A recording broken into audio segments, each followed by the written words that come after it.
আগামী বাংলাদেশ আপনারাই বাংলাদেশের সম্ভাবনাময় আজকের এই লাখো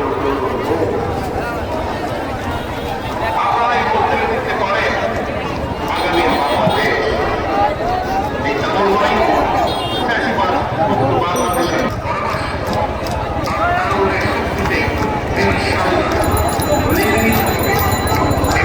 বিশিষ্টজন, বিশিষ্ট ব্যক্তিবর্গ, সমাবেশে অংশগ্রহণকারী লাখো লাখো মানুষ, আপনি আমার সালাম গ্রহণ করুন। আসসালামু আলাইকুম। নারী কিংবা পুরুষ, তরুণ জনগোষ্ঠী দেশের উন্নয়ন এবং অর্থনীতির প্রাণ শক্তি।